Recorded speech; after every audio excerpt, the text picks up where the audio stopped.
ಓಂ ಶಾಂತಿ. ವಾಣಿ date 18/11/2025. ಪ್ರಾತಃ ಮುರಳಿ. ಓಂ ಶಾಂತಿ. ಬಾಪ್ ದಾದಾ ಮಧುಬನ. ಓಂ ಶಾಂತಿ. ಬಾಪ್ ದಾದಾ ಮಧುಬನ. ಮಧುರ ಮಕ್ಕಳೇ, ನೀವೇ ಸತ್ಯ ಅಲೌಕಿಕ ಜಾದೂಗಾರರಾಗಿದ್ದೀರಿ. ನೀವು ಮನುಷ್ಯರನ್ನು ದೇವತೆಗಳನ್ನಾಗಿ ಮಾಡುವ ಜಾದೂ ತೋರಿಸಬೇಕಾಗಿದೆ. ಪ್ರಶ್ನೆ: ಒಳ್ಳೆಯ ಪುರುಷಾರ್ಥಿ ವಿದ್ಯಾರ್ಥಿಗಳ ಲಕ್ಷಣಗಳೇನು? ಉತ್ತರ: ಅವರು ಪಾಸ್ ವಿತ್ ಆನರ್ ಆಗುವ ಅರ್ಥಾತ್ ವಿಜಯ ಮಾಲೆಯಲ್ಲಿ ಬರುವ ಲಕ್ಷ್ಯವನ್ನಿಡುತ್ತಾರೆ. ಅವರ ಬುದ್ಧಿಯಲ್ಲಿ ಒಬ್ಬ ತಂದೆಯ ನೆನಪೇ ಇರುತ್ತದೆ. ದೇಹ ಸಹಿತ ದೇಹದ ಎಲ್ಲ ಸಂಬಂಧಗಳಿಂದ ಬುದ್ಧಿಯೋಗವನ್ನು ತೆಗೆದು ಒಬ್ಬ ತಂದೆಯೊಂದಿಗೆ ಪ್ರೀತಿಯನ್ನಿಡುತ್ತಾರೆ. ಇಂತಹ ಪುರುಷಾರ್ಥಿಗಳೇ ಮಾಲೆಯ ಮಣಿಯಾಗುತ್ತಾರೆ. ಓಂ ಶಾಂತಿ. ಆತ್ಮಿಕ ಮಕ್ಕಳ ಪ್ರತಿ ಆತ್ಮಿಕ ತಂದೆಯು ಕುಳಿತು ತಿಳಿಸಿಕೊಡುತ್ತಾರೆ. ನೀವು ಆತ್ಮಿಕ ಮಕ್ಕಳು ಈಗ ಜಾದೂಗಾರಣಿಯರಾಗಿ ಬಿಟ್ಟಿದ್ದೀರಿ. ಆದ್ದರಿಂದ ತಂದೆಯನ್ನು ಜಾದೂಗಾರನೆಂದು ಹೇಳುತ್ತಾರೆ. ಮನುಷ್ಯರನ್ನು ದೇವತೆಗಳನ್ನಾಗಿ ಮಾಡುವಂತಹ ಜಾದೂಗಾರರು ಮತ್ಯಾರೂ ಇರುವುದಿಲ್ಲ. ಇದು ಜಾದೂ ಆಗಿದೆಯಲ್ಲವೇ? ಎಷ್ಟು ದೊಡ್ಡ ಸಂಪಾದನೆ ಮಾಡಿಕೊಳ್ಳುವ ಮಾರ್ಗವನ್ನು ತಿಳಿಸುತ್ತೀರಿ. ಶಾಲೆಯಲ್ಲಿ ಶಿಕ್ಷಕರೂ ಸಹ ಸಂಪಾದನೆ ಮಾಡುವುದನ್ನು ಕಲಿಸುತ್ತಾರೆ. ವಿದ್ಯೆಯು ಸಂಪಾದನೆಯಾಗಿದೆ ಅಲ್ಲವೇ? ಭಕ್ತಿ ಮಾರ್ಗದ ಕಥೆಗಳು, ಶಾಸ್ತ್ರಗಳು ಇತ್ಯಾದಿಗಳನ್ನು ಕೇಳುವುದಕ್ಕೆ ವಿದ್ಯಾಭ್ಯಾಸವೆಂದು ಹೇಳುವುದಿಲ್ಲ. ಅದರಲ್ಲಿ ಯಾವುದೇ ಸಂಪಾದನೆ ಇಲ್ಲ, ಕೇವಲ ಅದರಲ್ಲಿ ಹಣ ಖರ್ಚಾಗುತ್ತದೆ. ತಂದೆಯು ತಿಳಿಸುತ್ತಾರೆ, ಭಕ್ತಿ ಮಾರ್ಗದಲ್ಲಿ ಚಿತ್ರಗಳನ್ನು ಮಾಡಿಸುತ್ತಾ ಮಂದಿರಗಳನ್ನು ಕಟ್ಟಿಸುತ್ತಾ ಭಕ್ತಿ ಮಾಡುತ್ತಾ ನೀವು ಎಷ್ಟೊಂದು ಹಣವನ್ನು ಖರ್ಚು ಮಾಡಿದ್ದೀರಿ. ಶಿಕ್ಷಕರಾದರೂ ಸಂಪಾದನೆ ಮಾಡಿಸುತ್ತಾರೆ. ಆದ್ದರಿಂದ ಜೀವನ ಆಧಾರವಾಗುತ್ತದೆ. ನೀವು ಮಕ್ಕಳ ವಿದ್ಯೆಯು ಎಷ್ಟು ಶ್ರೇಷ್ಠವಾಗಿದೆ, ಎಲ್ಲರೂ ಓದಬೇಕಾಗಿದೆ. ನೀವು ಮಕ್ಕಳು ಮನುಷ್ಯರಿಂದ ದೇವತೆಗಳನ್ನಾಗಿ ಮಾಡುವವರಾಗಿದ್ದೀರಿ. ಆ ವಿದ್ಯೆಯಿಂದ ಬ್ಯಾರಿಸ್ಟರ್ ಇತ್ಯಾದಿ ಆಗಬಹುದು. ಅದು ಕೇವಲ ಒಂದು ಜನ್ಮಕ್ಕಾಗಿ. ಅಂದ ಮೇಲೆ ಎಷ್ಟೊಂದು ರಾತ್ರಿ ಹಗಲಿನ ವ್ಯತ್ಯಾಸವಿದೆ. ಆದ್ದರಿಂದ ನೀವು ಆತ್ಮಗಳಿಗೆ ಶುದ್ಧ ನಶೆ ಇರಬೇಕು. ಇದು ಗುಪ್ತ ನಶೆಯಾಗಿದೆ. ಬೇಹದ್ದಿನ ತಂದೆಯದು ಚಮತ್ಕಾರವಾಗಿದೆ. ಇದು ಎಂತಹ ಆತ್ಮಿಕ ಜಾದೂ ಆಗಿದೆ. ಆತ್ಮವನ್ನು ನೆನಪು ಮಾಡುತ್ತಾ ಸತೋಪ್ರಧಾನರಾಗಿ ಬಿಡಬೇಕಾಗಿದೆ. ಹೇಗೆ ಸನ್ಯಾಸಿಗಳು ಹೇಳುತ್ತಾರಲ್ಲವೇ, ನೀವು ತನ್ನನ್ನು ನಾನು ಕೋಣ ಆಗಿದ್ದೇನೆ ಎಂದು ತಿಳಿಯಿರಿ. ಅವರು ಅದೇ ರೀತಿ ತಿಳಿದುಕೊಂಡು ಕೋಣೆಯಲ್ಲಿ ಕುಳಿತುಬಿಟ್ರು ಮತ್ತು ಹೇಳಿದರು, ನಾನು ಕೋಣ ಆಗಿದ್ದೇನೆ, ನನಗೆ ಕೋಡುಗಳಿವೆ, ಕೋಣೆಯಿಂದ ಹೇಗೆ ಹೊರಬರಲಿ ಎಂದು ಕೇಳಿದರು. ತಂದೆಯು ತಿಳಿಸುತ್ತಾರೆ, ನೀವು ಪವಿತ್ರ ಆತ್ಮನಾಗಿದ್ದೀರಿ, ಈಗ ಅಪವಿತ್ರರಾಗಿದ್ದೀರಿ. ಪುನಃ ತಂದೆಯನ್ನು ನೆನಪು ಮಾಡುತ್ತಾ ನೀವು ಪವಿತ್ರರಾಗಿ ಬಿಡುತ್ತೀರಿ. ಈ ಜ್ಞಾನವನ್ನು ಕೇಳಿ ನರನಿಂದ ನಾರಾಯಣ ಅಥವಾ ಮನುಷ್ಯರಿಂದ ದೇವತೆಗಳಾಗುತ್ತೀರಿ. ದೇವತೆಗಳದು ಸಾಮ್ರಾಜ್ಯವಿದೆಯಲ್ಲವೇ? ನೀವು ಮಕ್ಕಳು ಈಗ ಶ್ರೀಮತದಂತೆ ಭಾರತದಲ್ಲಿ ದೈವಿ ಸಾಮ್ರಾಜ್ಯವನ್ನು ಸ್ಥಾಪನೆ ಮಾಡುತ್ತಿದ್ದೀರಿ. ತಂದೆಯು ಹೇಳುತ್ತಾರೆ, ನಾನೀಗ ಯಾವ ಶ್ರೀಮತವನ್ನು ನಿಮಗೆ ಕೊಡುತ್ತಿದ್ದೇನೆ ಅದು ಸರಿಯೋ ಅಥವಾ ಶಾಸ್ತ್ರಗಳ ಮತವು ಸರಿಯೋ ನೀವೇ ನಿರ್ಣಯ ಮಾಡಿ. ಗೀತೆಯು ಸರ್ವಶಾಸ್ತ್ರಮಯಿ ಶಿರೋಮಣಿ ಶ್ರೀಮದ್ ಭಗವದ್ಗೀತೆಯಾಗಿದೆ. ಇದನ್ನು ವಿಶೇಷವಾಗಿ ಬರೆದಿದ್ದಾರೆ. ಅಂದಮೇಲೆ ಈಗ ಭಗವಂತನೆಂದು ಯಾರಿಗೆ ಹೇಳುವುದು? ಅವಶ್ಯವಾಗಿ ನಿರಾಕಾರ ಶಿವನೆಂದು ಎಲ್ಲರೂ ಹೇಳುತ್ತಾರೆ. ಅವರ ಮಕ್ಕಳಾದ ನಾವೆಲ್ಲ ಆತ್ಮರು ಸಹೋದರರಾಗಿದ್ದೇವೆ. ಅವರೊಬ್ಬರೇ ತಂದೆಯಾಗಿದ್ದಾರೆ. ಆ ತಂದೆಯು ತಿಳಿಸುತ್ತಾರೆ, ನೀವೆಲ್ಲರೂ ಪ್ರಿಯತಮೆಯರಾಗಿದ್ದೀರಿ. ಪ್ರಿಯತಮನಾದ ನನ್ನನ್ನು ನೆನಪು ಮಾಡುತ್ತೀರಿ, ಏಕೆಂದರೆ ನಾನೇ ರಾಜಯೋಗವನ್ನು ಕಲಿಸಿದ್ದೇನು. ಇದರಿಂದ ನೀವು ಪ್ರತ್ಯಕ್ಷವಾಗಿ ನರನಿಂದ ನಾರಾಯಣರಾಗುತ್ತೀರಿ. ನಾವು ಸತ್ಯ ನಾರಾಯಣನ ಕಥೆಯನ್ನು ಕೇಳುತ್ತೇವೆಂದು ಅವರು ಹೇಳಿಬಿಡುತ್ತಾರೆ. ಆದರೆ ಇದರಿಂದ ನಾವು ನರನಿಂದ ನಾರಾಯಣರಾಗುತ್ತೇವೆ ಎಂಬುದನ್ನು ತಿಳಿದುಕೊಳ್ಳುತ್ತಾರೆಯೇ? ತಂದೆಯು ನೀವು ಆತ್ಮರಿಗೆ ಜ್ಞಾನದ ಮೂರನೇ ನೇತ್ರವನ್ನು ಕೊಡುತ್ತಾರೆ. ಇದರಿಂದ ಆತ್ಮವು ಎಲ್ಲವನ್ನು ಅರಿತುಕೊಳ್ಳುತ್ತದೆ. ಶರೀರವಿಲ್ಲದೆ ಆತ್ಮವು ಮಾತನಾಡಲು ಸಾಧ್ಯವಿಲ್ಲ. ಆತ್ಮಗಳ ನಿವಾಸ ಸ್ಥಾನಕ್ಕೆ ನಿರ್ವಾಣಧಾಮವೆಂದು ಹೇಳಲಾಗುತ್ತದೆ. ನೀವು ಮಕ್ಕಳು ಈಗ ಶಾಂತಿಧಾಮ ಮತ್ತು ಸುಖಧಾಮವನ್ನೇ ನೆನಪು ಮಾಡಬೇಕಾಗಿದೆ. ಈ ದುಃಖಧಾಮವನ್ನು ಬುದ್ಧಿಯಿಂದ ಮರೆಯಬೇಕಾಗಿದೆ. ಆತ್ಮಕ್ಕೆ ಈಗ ಯಾವುದು ಸರಿ ಯಾವುದು ತಪ್ಪು ಎಂಬ ತಿಳುವಳಿಕೆ ಸಿಕ್ಕಿದೆ.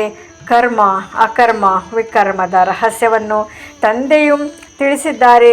ತಂದೆಯು ಮಕ್ಕಳಿಗೇ ತಿಳಿಸಿಕೊಡುತ್ತಾರೆ ಮತ್ತು ಮಕ್ಕಳೇ ಅರಿತುಕೊಳ್ಳುತ್ತೀರಿ. ಅನ್ಯ ಮನುಷ್ಯರು ತಂದೆಯನ್ನೇ ಅರಿತುಕೊಂಡಿಲ್ಲ. ತಂದೆಯು ತಿಳಿಸುತ್ತಾರೆ. ಇದು ಸಹ ನಾಟಕದಲ್ಲಿ ಮಾಡಲ್ಪಟ್ಟಿದೆ. ರಾವಣ ರಾಜ್ಯದಲ್ಲಿ ಎಲ್ಲ ಕರ್ಮಗಳು ವಿಕರ್ಮಗಳೇ ಆಗುತ್ತವೆ. ಸತ್ಯದಲ್ಲಿ ಕರ್ಮಗಳು ಅಕರ್ಮಗಳಾಗುತ್ತವೆ. ಅಲ್ಲಿ ಮಕ್ಕಳಾಗುವುದಿಲ್ಲ ಎಂದು ಯಾರಾದರೂ ಕೇಳಿದರೆ ತಿಳಿಸಿ. ಅದಕ್ಕೆ ನಿರ್ವಿಕಾರಿ ಪ್ರಪಂಚವೆಂದು ಕರೆಯಲಾಗುತ್ತದೆ. ಅಂದ ಮೇಲೆ ಅಲ್ಲಿ ಈ ಪಂಚವಿಕಾರಗಳು ಎಲ್ಲಿಂದ ಬರುತ್ತವೆ? ಇದು ಬಹಳ ಸರಳ ಮಾತಾಗಿದೆ. ಇದನ್ನು ತಂದೆಯು ತಿಳಿಸುತ್ತಾರೆ. ಯಾರು ಇದನ್ನು ಸರಿಯೆಂದು ತಿಳಿಯುವರೋ ಅವರು ಕೂಡಲೇ ಜಾಗೃತರಾಗಿ ಬಿಡುತ್ತಾರೆ. ಯಾರು ತಿಳಿದುಕೊಳ್ಳುವುದಿಲ್ಲವೋ ಅವರು ಮುಂದೆ ಹೋದಂತೆ ತಿಳಿದುಕೊಳ್ಳುವರು. ಹೇಗೆ ಪತಂಗಗಳು ಜ್ಯೋತಿಯ ಬಳಿ ಬರುತ್ತವೆ, ಕೆಲವು ಪತಂಗಗಳು ಹೊರಟು ಹೋಗಿ ಮತ್ತೆ ಬರುತ್ತವೆ. ಇವರೂ ಸಹ ಪರಂಜ್ಯೋತಿಯಾಗಿದ್ದಾರೆ. ಈಗ ಎಲ್ಲವೂ ಸುಟ್ಟು ಭಸ್ಮವಾಗುವುದು. ಇದನ್ನು ಸಹ ತಿಳಿಸಲಾಗಿದೆ. ಇದಂತೂ ಸಾಮಾನ್ಯ ಮಾತಾಗಿದೆ. ದೀಪದ ಬಳಿ ಪತಂಗಗಳು ಬಹಳಷ್ಟು ಸುಟ್ಟು ಹೋಗುತ್ತವೆ. ದೀಪಾವಳಿ ಎಂದು ಎಷ್ಟು ಚಿಕ್ಕ ಚಿಕ್ಕ ಸೊಳ್ಳೆಗಳು ಬರುತ್ತವೆ ಮತ್ತು ಸಮಾಪ್ತಿಯಾಗುತ್ತವೆ, ಹುಟ್ಟುತ್ತವೆ ಮತ್ತು ಸತ್ತು ಹೋಗುತ್ತವೆ. ತಂದೆಯೂ ಸಹ ತಿಳಿಸುತ್ತಾರೆ. ಕೊನೆಯಲ್ಲಿ ಬರುವವರು ಜನ್ಮ ತೆಗೆದುಕೊಳ್ಳುತ್ತಾರೆ ಮತ್ತು ಮರಣ ಹೊಂದುತ್ತಾರೆ. ಅವರದು ಹೇಗೆ ಸೊಳ್ಳೆಗಳ ತರಹ ಜನ್ಮವಾಯಿತು. ತಂದೆಯು ಆಸ್ತಿಯನ್ನು ಕೊಡಲು ಬಂದಿದ್ದಾರೆ. ಅಂದ ಮೇಲೆ ಪುರುಷಾರ್ಥ ಮಾಡಿ ಪಾಸ್ ವಿತ್ ಆನರ್ ಆಗಬೇಕು. ಒಳ್ಳೆಯ ವಿದ್ಯಾರ್ಥಿಗಳು ಬಹಳ ಪುರುಷಾರ್ಥ ಮಾಡುತ್ತಾರೆ. ಪಾಸ್ ವಿತ್ ಆನರ್ ಆಗುವವರದೇ ಮಾಲೆಯಾಗುತ್ತದೆ. ಎಷ್ಟು ಸಾಧ್ಯವೋ ಪುರುಷಾರ್ಥ ಮಾಡುತ್ತಾ ಇರಿ. ವಿನಾಶಕಾಲಿ ವಿಪರೀತ ಬುದ್ಧಿಯವರೆಂದು ಹೇಳುತ್ತಾರೆ. ಇದರ ಮೇಲೂ ನೀವು ತಿಳಿಸಬಹುದು. ನಮ್ಮದು ತಂದೆಯ ಜೊತೆ ಪ್ರೀತಿ ಬುದ್ಧಿ ಇದೆ. ಒಬ್ಬ ತಂದೆಯ ವಿನಃ ನಾವು ಮತ್ಯಾರನ್ನು ನೆನಪು ಮಾಡುವುದಿಲ್ಲ. ತಂದೆಯು ತಿಳಿಸುತ್ತಾರೆ. ದೇಹ ಸಹಿತ ದೇಹದ ಎಲ್ಲ ಸಂಬಂಧಗಳನ್ನು ಬಿಟ್ಟು ನನ್ನನ್ನೊಬ್ಬನನ್ನೇ ನೆನಪು ಮಾಡಿ. ಹೇ ದುಃಖಹರ್ತ ಸುಖಕರ್ತ ಎಂದು ನೀವು ಭಕ್ತಿ ಮಾರ್ಗದಲ್ಲಿ ಬಹಳ ನೆನಪು ಮಾಡುತ್ತಾ ಬಂದಿದ್ದೀರಿ. ಅಂದಾಗ ತಂದೆಯು ಅವಶ್ಯವಾಗಿ ಸುಖ ಕೊಡುವರಾಗಿದ್ದಾರಲ್ಲವೇ? ಸ್ವರ್ಗಕ್ಕೆ ಸುಖಧಾಮವೆಂದು ಹೇಳಲಾಗುತ್ತದೆ. ತಂದೆಯು ತಿಳಿಸುತ್ತಾರೆ. ನಾನು ಪಾವನರನ್ನಾಗಿ ಮಾಡುವುದಕ್ಕಾಗಿಯೇ ಬಂದಿದ್ದೇನೆ. ಯಾವ ಮಕ್ಕಳು ಕಾಮಚಿತೆಯನ್ನೇರಿ ಭಸ್ಮವಾಗಿದ್ದಾರೆಯೋ ಅವರ ಮೇಲೆ ನಾನು ಬಂದು ಜ್ಞಾನದ ಮಳೆ ಸುರಿಸುತ್ತೇನೆ. ನೀವು ಮಕ್ಕಳಿಗೆ ಯೋಗವನ್ನು ಕಲಿಸುತ್ತೇನೆ. ತಂದೆಯನ್ನು ನೆನಪು ಮಾಡಿದರೆ ವಿಕರ್ಮಗಳು ವಿನಾಶವಾಗುತ್ತವೆ ಮತ್ತು ನೀವು ಫರಿಷ್ಠಾನದ ಮಾಲೀಕರಾಗಿ ಬಿಡುವಿರಿ. ಅಂದಾಗ ನೀವು ಸಹ ಜಾದೂಗಾರರಾದಿರಿ. ನಮ್ಮದು ಇದು ಸತ್ಯವಾದ ಜಾದೂಗಾರಿಯಾಗಿದೆ ಎಂದು ನೀವು ಮಕ್ಕಳಿಗೆ ನಶೆ ಇರಬೇಕು. ಕೆಲವರು ಬಹಳ ಒಳ್ಳೆಯ ಬುದ್ಧಿವಂತ ಜಾದೂಗಾರರಿರುತ್ತಾರೆ. ಜಾದು ಮಾಡಿ ಏನೇನೋ ವಸ್ತುಗಳನ್ನು ಹೊರತೆಗೆಯುತ್ತಾರೆ. ಆದರೆ ಈ ಜಾದೂಗಾರಿಯು ಅಲೌಕಿಕವಾಗಿದೆ. ಅರ್ಥಾತ್ ಇದನ್ನು ಒಬ್ಬ ತಂದೆ ವಿನಃ ಮತ್ಯಾರು ಕಲಿಸಲು ಸಾಧ್ಯವಿಲ್ಲ. ನಾವು ಮನುಷ್ಯರಿಂದ ದೇವತೆಗಳಾಗುತ್ತಿದ್ದೇವೆಂದು ನಿಮಗೆ ತಿಳಿದಿದೆ. ಈ ಶಿಕ್ಷಣವೇ ಹೊಸ ಪ್ರಪಂಚಕ್ಕಾಗಿ ಇದೆ. ಅದಕ್ಕೆ ಸತ್ಯವಕ್ಕೆ ಹೊಸ ಪ್ರಪಂಚವೆಂದು ಹೇಳಲಾಗುತ್ತದೆ. ನೀವೀಗ ಸಂಗಮಯುಗದಲ್ಲಿದ್ದೀರಿ. ಈ ಪುರುಷೋತ್ತಮ ಸಂಗಮಯುಗವು ಯಾರಿಗೂ ತಿಳಿದಿಲ್ಲ. ನೀವು ಎಷ್ಟು ಉತ್ತಮ ಪುರುಷರಾಗಿದ್ದೀರಿ. ತಂದೆಯು ಆತ್ಮಗಳಿಗೆ ತಿಳಿಸುತ್ತಾರೆ. ತರಗತಿಯಲ್ಲಿಯೂ ನೀವು ಬ್ರಾಹ್ಮಣಿಯರು ಕುಳಿತುಕೊಂಡಾಗ ಮೊಟ್ಟಮೊದಲಿಗೆ ಸಾವಧಾನ್ ನೀಡುವುದು ನಿಮ್ಮ ಕರ್ತವ್ಯವಾಗಿದೆ. ಸಹೋದರ ಸಹೋದರಿಯರೇ, ತಮ್ಮನ್ನು ಆತ್ಮನೆಂದು ತಿಳಿದು ಕುಳಿತುಕೊಳ್ಳಿ. ನಾನಾತ್ಮನು ಈ ಕರ್ಮೇಂದ್ರಿಯಗಳ ಮೂಲಕ ಕೇಳಿಸಿಕೊಳ್ಳುತ್ತೇನೆ. 84 ಜನ್ಮಗಳ ರಹಸ್ಯವನ್ನು ತಂದೆಯು ತಿಳಿಸಿದ್ದಾರೆ. ಯಾವ ಮನುಷ್ಯರು 84 ಜನ್ಮಗಳನ್ನು ತೆಗೆದುಕೊಳ್ಳುತ್ತಾರೆ? ಎಲ್ಲರೂ ತೆಗೆದುಕೊಳ್ಳುವುದಿಲ್ಲ. ಇದರ ಮೇಲೂ ಸಹ ಯಾರಿಗೂ ವಿಚಾರ ನಡೆಯುವುದಿಲ್ಲ. ಏನು ಕೇಳಿದರೆ ಅದನ್ನು ಸತ್ಯವೆಂದು ಹೇಳಿಬಿಡುತ್ತಾರೆ. ಹನುಮಂತನು ವಾಯುವಿನಿಂದ ಹುಟ್ಟಿದನೆಂದು ಹೇಳಿದರೆ ಅದನ್ನೇ ಸತ್ಯವೆಂದು ನಂಬುತ್ತಾರೆ. ಮತ್ತು ಅನ್ಯರಿಗೂ ಸಹ ಇದೇ ಮಾತುಗಳನ್ನು ತಿಳಿಸುತ್ತಾ ಸತ್ಯವೆಂದು ಹೇಳುತ್ತಿರುತ್ತಾರೆ. ಈಗ ನೀವು ಮಕ್ಕಳಿಗೆ ಸರಿ ತಪ್ಪನ್ನು ಅರಿತುಕೊಳ್ಳುವ ಜ್ಞಾನ ಚಕ್ಷು ಪ್ರಾಪ್ತಿಯಾಗಿದೆ. ಆದ್ದರಿಂದ ಸತ್ಯಕರ್ಮವನ್ನೇ ಮಾಡಬೇಕಾಗಿದೆ. ನೀವು ತಿಳಿಸುತ್ತೀರಿ, ನಾವು ಬೇಹದ್ದಿನ ತಂದೆಯಿಂದ ಈ ಆಸ್ತಿಯನ್ನು ಪಡೆಯುತ್ತಿದ್ದೇವೆ. ನೀವೆಲ್ಲರೂ ಪುರುಷಾರ್ಥ ಮಾಡಿ. ಆ ತಂದೆಯು ಎಲ್ಲ ಆತ್ಮರ ಪಿತನಾಗಿದ್ದಾರೆ. ಆ ತಂದೆಯು ನೀವಾತ್ಮರಿಗೆ ತಿಳಿಸುತ್ತಾರೆ, ಈಗ ನನ್ನನ್ನು ನೆನಪು ಮಾಡಿ ತನ್ನನ್ನು ಆತ್ಮನೆಂದು ತಿಳಿಯಿರಿ. ಆತ್ಮದಲ್ಲಿಯೇ ಸಂಸ್ಕಾರವಿದೆ. ಸಂಸ್ಕಾರವನ್ನು ತೆಗೆದುಕೊಂಡು ಹೋಗುತ್ತೀರಿ. ಕೆಲವರದು ಬಾಲ್ಯದಲ್ಲಿಯೇ ಹೆಸರು ಬಹಳ ಪ್ರಸಿದ್ಧವಾಗುತ್ತದೆ. ಆಗ ಇವರು ಹಿಂದಿನ ಜನ್ಮದಲ್ಲಿ ಇಂತಹ ಯಾವುದೇ ಪುಣ್ಯ ಕರ್ಮ ಮಾಡಿದ್ದಾರೆ ಎಂದು ತಿಳಿಯಲಾಗುತ್ತದೆ. ಯಾರಾದರೂ ಕಾಲೇಜು ಇತ್ಯಾದಿಗಳನ್ನು ಕಟ್ಟಿಸಿದರೆ ನಂತರದ ಜನ್ಮದಲ್ಲಿ ಚೆನ್ನಾಗಿ ಓದುತ್ತಾರೆ. ಕರ್ಮಗಳ ಲೆಕ್ಕವಿದೆಯಲ್ಲವೇ? ಸತ್ಯುಗದಲ್ಲಿ ವಿಕರ್ಮದ ಮಾತೇ ಇರುವುದಿಲ್ಲ. ಕರ್ಮವನ್ನಂತೂ ಅವಶ್ಯವಾಗಿ ಮಾಡುತ್ತಾರೆ. ರಾಜ್ಯಭಾರ ಮಾಡುತ್ತಾರೆ, ತಿನ್ನುತ್ತಾರೆ, ಕುಡಿಯುತ್ತಾರೆ. ಆದರೆ ಉಲ್ಟಾ ಕರ್ಮ ಮಾಡುವುದಿಲ್ಲ. ಅದಕ್ಕೆ ರಾಮರಾಜ್ಯವೆಂದು ಕರೆಯಲಾಗುತ್ತದೆ. ಇಲ್ಲಿ ರಾವಣ ರಾಜ್ಯವಿದೆ. ನೀವೀಗ ಶ್ರೀಮತದಂತೆ ರಾಮರಾಜ್ಯವನ್ನು ಸ್ಥಾಪನೆ ಮಾಡುತ್ತಿದ್ದೀರಿ. ಅದು ಹೊಸ ಪ್ರಪಂಚವಾಗಿದೆ. ಹಳೆಯ ಪ್ರಪಂಚದಲ್ಲಿ ದೇವತೆಗಳ ನೆರಳು ಸಹ ಬೀಳುವುದಿಲ್ಲ. ಲಕ್ಷ್ಮಿಯ ಜಡಚಿತ್ರವನ್ನು ಇಟ್ಟುಕೊಂಡಾಗ ಅದರ ನೆರಳು ಬೀಳಬಹುದೇ ಹೊರತು ಚೈತನ್ಯ ದೇವತೆಯ ನೆರಳು ಬೀಳಲು ಸಾಧ್ಯವಿಲ್ಲ. ನೀವು ಮಕ್ಕಳು ತಿಳಿದುಕೊಂಡಿದ್ದೀರಿ, ಎಲ್ಲರೂ ಪುನರ್ಜನ್ಮವನ್ನು ತೆಗೆದುಕೊಳ್ಳಲೇಬೇಕಾಗಿದೆ. ಹೇಗೆ ರಾಟೆ ಅಂದರೆ ಬಾವಿಯಿಂದ ನೀರು ಹೊರತೆಗೆಯುವ ಒಂದು ವಿಧಿ ಇರುತ್ತದೆ ಅಲ್ಲವೇ? ಅದು ಸುತ್ತುತ್ತಲೇ ಇರುತ್ತದೆ. ಹಾಗೆಯೇ ಈ ಸೃಷ್ಟಿಚಕ್ರವು ಸಹ ಸುತ್ತುತ್ತಿರುತ್ತದೆ. ಇದರ ಮೇಲೆ ದೃಷ್ಟಾಂತಗಳನ್ನು ತಿಳಿಸಲಾಗುತ್ತದೆ. ಪವಿತ್ರತೆಯು ಎಲ್ಲದಕ್ಕಿಂತ ಒಳ್ಳೆಯದಾಗಿದೆ. ಕುಮಾರಿಯು ಪವಿತ್ರವಾಗಿರುತ್ತಾಳೆ. ಆದ್ದರಿಂದ ಎಲ್ಲರೂ ಅವರ ಕಾಲಿಗೆ ಬೀಳುತ್ತಾರೆ. ನೀವು ಪ್ರಜಾಪಿತ ಬ್ರಹ್ಮಕುಮಾರ ಕುಮಾರಿಯರಾಗಿದ್ದೀರಿ. ಬಹಳ ಮಂದಿ ಕುಮಾರಿಯರೇ ಇದ್ದೀರಿ. ಆದ್ದರಿಂದ ಕುಮಾರಿಯರ ಮೂಲಕ ಬಾಣ ಹೊಡೆಸಿದರೆಂದು ಗಾಯನವಿದೆ. ಇದು ಜ್ಞಾನ ಬಾಣವಾಗಿದೆ. ನೀವು ಪ್ರೀತಿಯಿಂದ ಕುಳಿತು ತಿಳಿಸುತ್ತೀರಿ, ತಂದೆ ಸದ್ಗುರುವು ಒಬ್ಬರೇ ಆಗಿದ್ದಾರೆ. ಅವರು ಸರ್ವರ ಸದ್ಗತಿದಾತನಾಗಿದ್ದಾರೆ. ಭಗವಾನ್ ವಾಚ್ ಮನ್ಮನ ಭವ, ಇದು ಮಂತ್ರವಲ್ಲವೇ? ಇದರಲ್ಲಿಯೇ ಪರಿಶ್ರಮವಿದೆ. ತನ್ನನ್ನು ಆತ್ಮನೆಂದು ತಿಳಿದು ತಂದೆಯನ್ನು ನೆನಪು ಮಾಡಿ. ಇದು ಗುಪ್ತ ಪರಿಶ್ರಮವಾಗಿದೆ. ಆತ್ಮವೇ ತಮೋಪ್ರಧಾನವಾಗಿದೆ ಮತ್ತು ಸತೋಪ್ರಧಾನ ಆಗಬೇಕಾಗಿದೆ. ತಂದೆ ತಿಳಿಸಿದ್ದಾರೆ, ಆತ್ಮಗಳು ಮತ್ತು ಪರಮಾತ್ಮನು ಬಹಳ ಕಾಲ ಅಗಲಿ ಹೋಗಿದ್ದರು.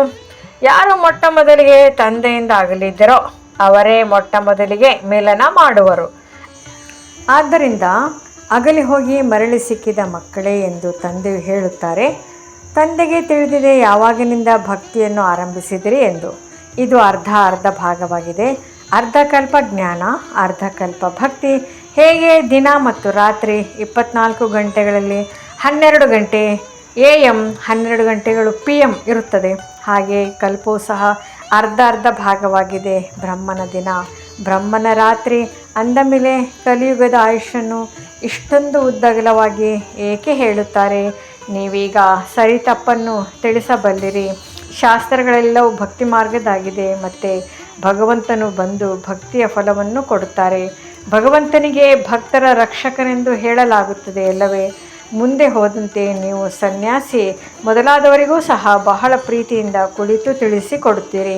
ನಿಮ್ಮ ಫಾರ್ಮನ್ನು ಅವರು ತುಂಬುವುದಿಲ್ಲ, ತಂದೆ ತಾಯಿಯ ಹೆಸರನ್ನು ಬರೆಯುವುದಿಲ್ಲ. ಏಕೆ ಸನ್ಯಾಸ ಮಾಡಿದ್ದೀರಿ? ಕಾರಣ ತಿಳಿಸಿ ಎಂದು ಮೊದಲು ಬಾಬಾರವರು ಹೋಗಿ ಕೇಳುತ್ತಿದ್ದರು. ವಿಕಾರಗಳ ಸನ್ಯಾಸ ಮಾಡುತ್ತಾರೆ, ಆದ್ದರಿಂದ ಮನೆಯ ಸನ್ಯಾಸ ಮಾಡುತ್ತಾರೆ. ನೀವೀಗ ಇಡೀ ಪ್ರಪಂಚದ ಸನ್ಯಾಸ ಮಾಡುತ್ತೀರಿ. ನಿಮಗೆ ಹೊಸ ಪ್ರಪಂಚದ ಸಾಕ್ಷಾತ್ಕಾರವನ್ನು ಮಾಡಿಸಲಾಗುತ್ತದೆ. ಅದು ನಿರ್ವಿಕಾರಿ ಪ್ರಪಂಚವಾಗಿದೆ.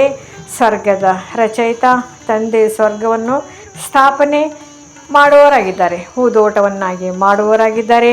ಮುಳ್ಳುಗಳನ್ನು ಹೂಗಳನ್ನಾಗಿ ಮಾಡುತ್ತಾರೆ. ಕಾಮವಿಕಾರವು ಮೊಟ್ಟ ಮೊದಲನೆಯ ಮುಳ್ಳಾಗಿದೆ. ಈ ಕಾಮವಿಕಾರಕ್ಕೆ ಕತ್ತಿ ಎಂದು ಹೇಳುತ್ತಾರೆ, ಕ್ರೋಧಕ್ಕೆ ಭೂತವೆಂದು ಹೇಳುತ್ತಾರೆ. ದೇವಿ ದೇವತೆಗಳು ಡಬಲ್ ಅಹಿಂಸಕರಾಗಿದ್ದಾರೆ. ನಿರ್ವಿಕಾರಿ ದೇವತೆಗಳು ಮುಂದೆ ಹೋಗಿ ವಿಕಾರಿ ಮನುಷ್ಯರು ತಲೆಬಾಗುತ್ತಾರೆ.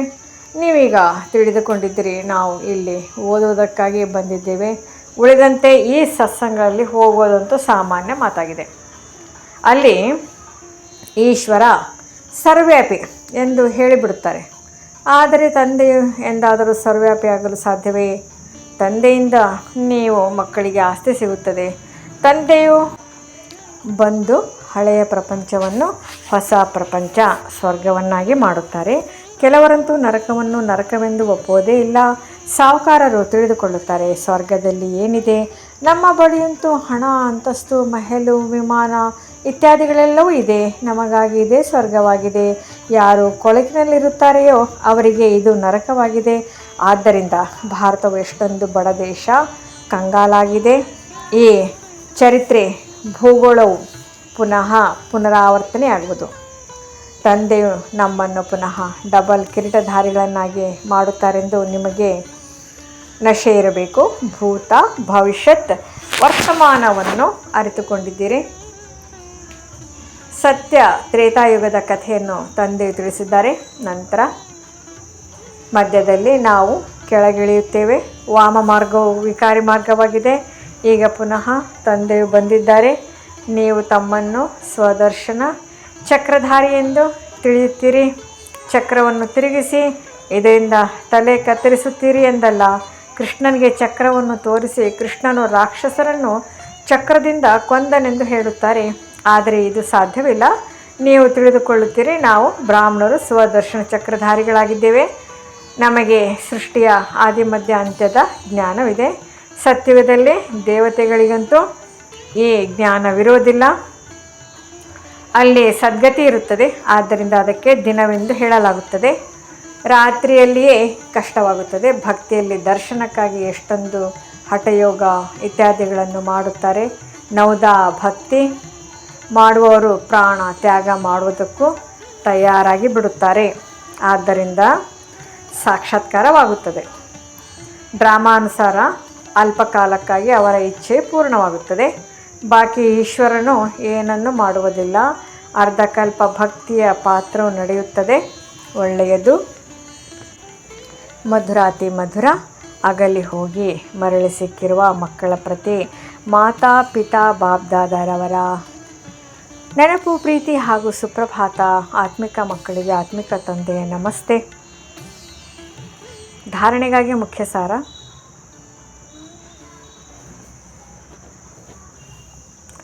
ಇದೇ ಆತ್ಮಿಕ ನಶೆಯಲ್ಲಿರೆ. ತಂದೆಯು ನಮ್ಮನ್ನು ಡಬಲ್ ಕಿರೀಟಧಾರಿಗಳನ್ನಾಗಿ ಮಾಡುತ್ತಿದ್ದಾರೆ. ನಾವು ಸ್ವದರ್ಶನ ಚಕ್ರಧಾರಿ ಬ್ರಾಹ್ಮಣರಾಗಿದ್ದೇವೆ. ಭೂತ, ಭವಿಷ್ಯತ್, ವರ್ತಮಾನದ ಜ್ಞಾನವನ್ನು ಬುದ್ಧಿಯಲ್ಲಿ ಇಟ್ಟುಕೊಂಡು ನಡೆಯಬೇಕಾಗಿದೆ. ಪಾಸ್ ವಿತ್ ಆನರ್ ಆಗಲು ತಂದೆಯೊಂದಿಗೆ ಸತ್ಯವಾದ ಪ್ರೀತಿಯನ್ನು ಇಟ್ಟುಕೊಳ್ಳಬೇಕು. ತಂದೆಯನ್ನು ನೆನಪು ಮಾಡುವ ಗುಪ್ತ ಪರಿಶ್ರಮ ಪಡಬೇಕಾಗಿದೆ. ವರದಾನ: ತಮ್ಮ ಡಬಲ್ ಲೈಟ್ ಸ್ವರೂಪದ ಮೂಲಕ ಬರುವಂತಹ ವಿಘ್ನಗಳನ್ನು ಪಾರು ಮಾಡುವಂತಹ ತೀವ್ರ ಪುರುಷಾರ್ಥಿ ಭವ. ಬರುವಂತಹ ವಿಘ್ನಗಳಿಂದ ಆಯಾಸಗೊಳ್ಳುವ ಅಥವಾ ಹೃದಯ ವಿದೀರ್ಣರಾಗುವ ಬದಲು ಸೆಕೆಂಡ್ನಲ್ಲೇ ಸ್ವಯಂನ ಆತ್ಮಿಕ ಜ್ಯೋತಿ ಸ್ವರೂಪ ಮತ್ತು ನಿಮಿತ್ತ ಭಾವದ ಡಬಲ್ ಲೈಟ್ ಸ್ವರೂಪದ ಮುಖಾಂತರ ಸೆಕೆಂಡ್ನಲ್ಲಿ ಹೈ ಜಂಪ್ ಹಾಕಿ ಬಿಡಿ. ವಿಘ್ನರೂಪಿ ಕಲ್ಲನ್ನು ಒಡೆಯುವುದರಲ್ಲಿ ಸಮಯ ಕಳೆಯಬೇಡಿ. ಜಂಪ್ ಹಾಕಿ ಮತ್ತು ಸೆಕೆಂಡ್ನಲ್ಲಿ ಪಾರಾಗಿ ಬಿಡಿ. ಸ್ವಲ್ಪ ವಿಸ್ಮೃತಿಯ ಕಾರಣ ಸಹಜ ಮಾರ್ಗವನ್ನು ಪರಿಶ್ರಮವಾಗಿ ಮಾಡಿಕೊಳ್ಳಬೇಡಿ. ನಿಮ್ಮ ಜೀವನದ ಭವಿಷ್ಯ ಶ್ರೇಷ್ಠ ಗುರಿಯನ್ನು ಸ್ಪಷ್ಟವಾಗಿ ನೋಡುತ್ತಾ ತೀವ್ರ ಪುರುಷಾರ್ಥಿಗಳಾಗಿ ಬಾಬ್ದಾದಾ ಮತ್ತು ವಿಶ್ವ ನಿಮ್ಮನ್ನು ಯಾವ ದೃಷ್ಟಿಯಿಂದ ನೋಡುತ್ತಿದೆ ಅದೇ ಶ್ರೇಷ್ಠ ಸ್ವರೂಪದಲ್ಲಿ ಸದಾ ಸ್ಥಿತರಾಗಿರಿ. ಸ್ಲೋಗನ್: ಸದಾ ಖುಷಿಯಾಗಿರಿ ಮತ್ತು ಖುಷಿಯನ್ನು ಹಂಚಿರಿ. ಇದೇ ಎಲ್ಲಕ್ಕಿಂತಲೂ ದೊಡ್ಡ ಹೆಮ್ಮೆಯಾಗಿದೆ. ಅವ್ಯಕ್ತ ಸೂಚನೆ: ಅಶರೀರಿ ಅಥವಾ ವಿದೇಹಿ ಸ್ಥಿತಿಯ ಅಭ್ಯಾಸ ಹೆಚ್ಚಿಸಿ. ಈಗ ಸಂಘಟಿತ ರೂಪದಲ್ಲಿ ಒಂದೇ ಶುದ್ಧ ಸಂಕಲ್ಪ ಎಂದರೆ ಏಕರಸ ಸ್ಥಿತಿ ತಯಾರು ಮಾಡುವ ಅಭ್ಯಾಸ ಮಾಡಿ. ಆಗಲೇ ವಿಶ್ವದಲ್ಲಿ ಶಕ್ತಿ ಸೇನೆಯ ಹೆಸರು ಪ್ರಸಿದ್ಧವಾಗುವುದು. ಯಾವಾಗ ಬೇಕೋ ಆಗ ಶರೀರದ ಆಧಾರ ತೆಗೆದುಕೊಳ್ಳುವುದು ಹಾಗೂ ಯಾವಾಗ ಬೇಕೋ ಆಗ ಶರೀರದ ಆಧಾರ ಬಿಟ್ಟು ತಮ್ಮ ಅಶರೀರಿ ಸ್ವರೂಪದಲ್ಲಿ ಸ್ಥಿತರಾಗುವುದು. ಹೇಗೆ ಶರೀರ ಧಾರಣೆ ಮಾಡಿದಿರಿ ಅದೇ ರೀತಿ ಶರೀರದಿಂದ ಭಿನ್ನ ಆಗಿಬಿಡಿ. ಇದೇ ಅನುಭವ ಅಂತಿಮ ಪರೀಕ್ಷೆಯಲ್ಲಿಯೂ ಫಸ್ಟ್ ನಂಬರ್ ತರುವ ಆಧಾರವಾಗಿದೆ. ಓಂ ಶಾಂತಿ.